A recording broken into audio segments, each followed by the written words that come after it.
What's up, guys? As you can see, we're not in the studio at home. We're actually at the Abilities Expo in Chicago. And this podcast is going to be a little different. It's going to be like a speedcast. The sound is not going to be as great because of how wide open this space is. But please enjoy this Life to the Max speedcast.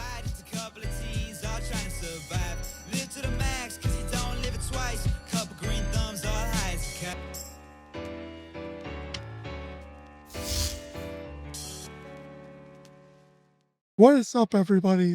It is Life to the Max, and we are at the Abilities Expo in Schaumburg, Illinois.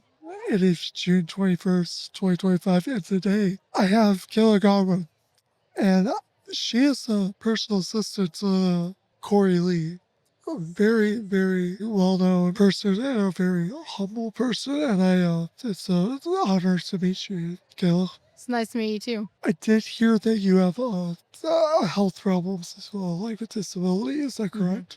Yeah, I have a brachial plexus injury. Okay. I was almost killed in a car accident about 10 years ago now. Okay. Drunk teenager. too. Really? Yeah. How long's it yours been? About 9 years. About 9 years. Yeah. October will be 10 years for me. So, I was in a coma on life support for about a month and everything, and yeah, I have a brachial plexus injury, so I became one-handed and left-handed all at the same time at 20 years old. Are you at 20 too? Yeah, I was at 20 as well. Really? Yes. Awesome. Oh Well, God. it's not awesome, but I mean, like it's cool to have that. Like, so I'm terrified for my 10-year anniversary. Yeah. I'm not gonna lie. For me, the first one was not that bad. The second one was pretty bad. Second one was bad for me too. 10-year, I haven't really thought about it. I kind of push things to the back of my mind. So, because I mean, you just have to deal with it. Like, there's not really a lot of people that understand what it kind of is like to go through something where you were walking and now you're not. So can you explain this near-death experience? What happened? Whenever I woke up, like I said, I was in a coma and life support for about a month. When I woke up, yeah. Jesus. And I remember them taking the trach out of my throat. That's the first memory I have after about a month. And I'll never forget that feeling. Because I'd pulled my feeding tube out. So they just was like, well, we're going to see if she can. What? Yeah. You pulled your feeding pulled my feeding tube out. They were. Like, it was a medically induced coma, so they hadn't given me my medicine yet, and I was starting to wake up, pulled my feeding tube out, so the doctor was like, hey, let's see if she can breathe on her own. And I did. Were you driving? No, I was a passenger. So was I. And that was kind of the worst part for me, is I was a passenger with my stepdad, who I was taking care of at the time. He had a stroke. And the worst part for me, honestly, was... outside of just getting better, was the legal side of it. Because where I live, they don't really care about people who look different. Where do you live? I live in a very racist part of Georgia. So it was a battle. I knew it was going to be a battle because I grew up with racism all around me. So I knew it was going to be a battle. I didn't know I was going to lose the battle, but the construction company never had to pay anything. Like, it was what it was. They got off scotch-free, never owed a dime. So that was the worst part, the betrayal of it. And then obviously learning life one-handed and left-handed was hard. Can you explain that a little more? Yeah, so basically with my brachial plexus injury, there's 4 nerves put out of my spinal cord. Okay. And my hand... it honestly kind of looks like a quad hand, is what a lot of people say. So I don't have a lot of movement. I have about 30 pounds of grip strength now, but I've had a couple of surgeries where they've basically rerouted everything in my arm to work as a pulley system. Wow. So when my wrist goes down, my fingers open. When it goes back, it closes, just to give me a little bit of functionality.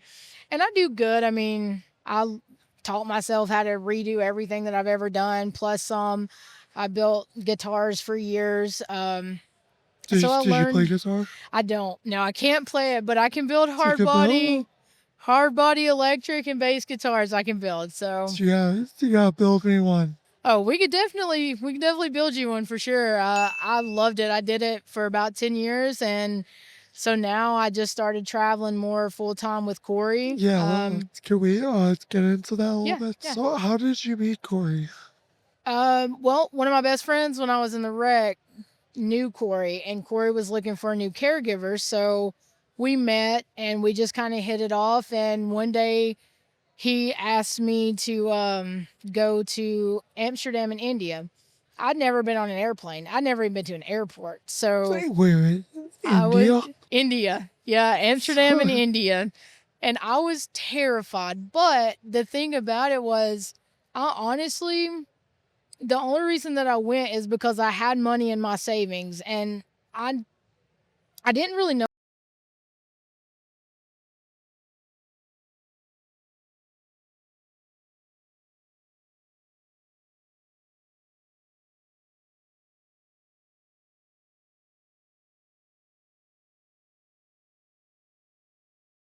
live anymore. So Wow. it Yeah. was just one of those things. Yeah, that's grim. Yeah, Yeah. I've been in that situation too, 100%. It's a terrible experience. When the person who was driving the car for me was my best friend, and we don't talk to this day. Yeah. And I'm trying to make amends with him. Yeah. So Zach, if you're listening, give me a call. But yeah, Yeah. so I try to make amends with him, but he might have a guilty conscience. I don't know. I got hijacked. No. I mean, Zach, seriously, contact him because it takes a lot. Being the person in the situation, being the person that was hurt, Yeah. it takes a lot to get to a point where forgiveness Oh my God. is on your heart. Yeah. Like it.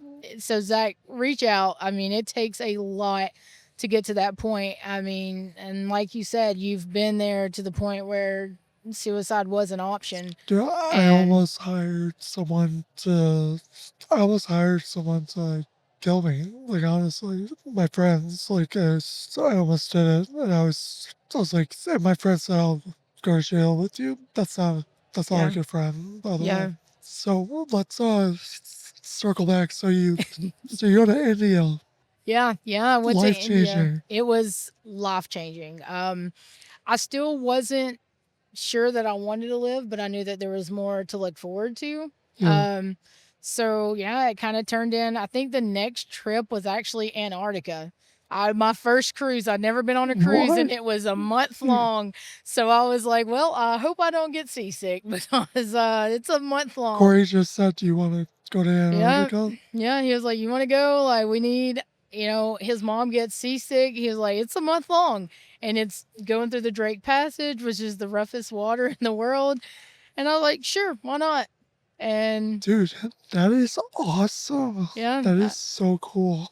all of my firsts have been pretty extreme, I will say. It's So you go to India, then you go to Antarctica. yeah. What's been your favorite so far with Corey?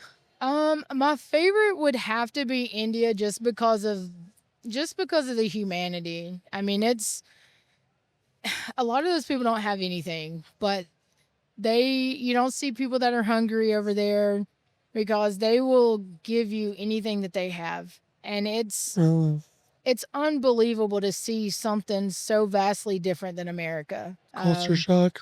Yeah, I mean, they're just so kind.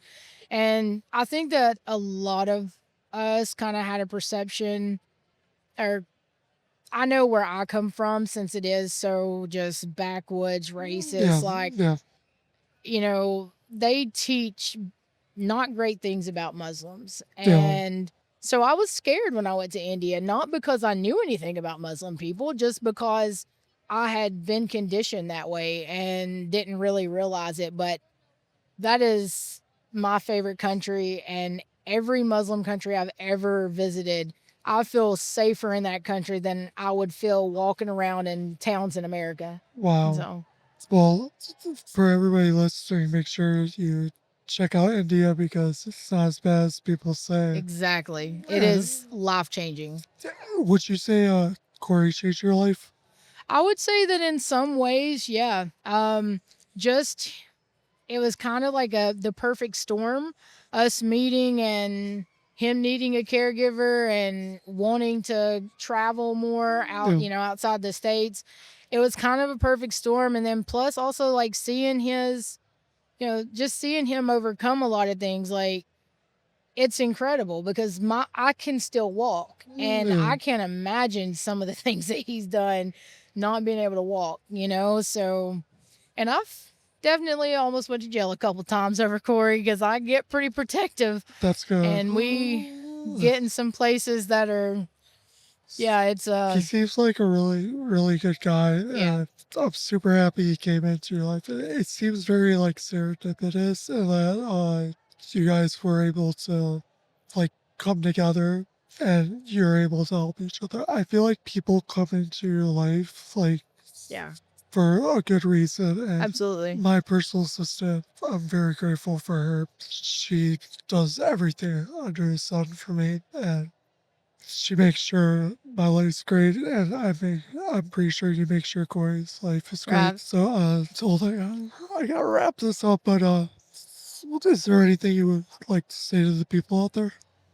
Well, for one, Zach, reach out because it takes a lot of forgiveness for someone who has been on the other end of an accident. It takes a lot. So please reach out. And I mean, I think what you're doing is great. If you guys want to follow me, I have a website too. It's called Country to Countries, and you can find me anywhere. Yep, and racism. Exactly. There you go. Yeah, because I got stronger words for it, but we're not going to say it on the podcast.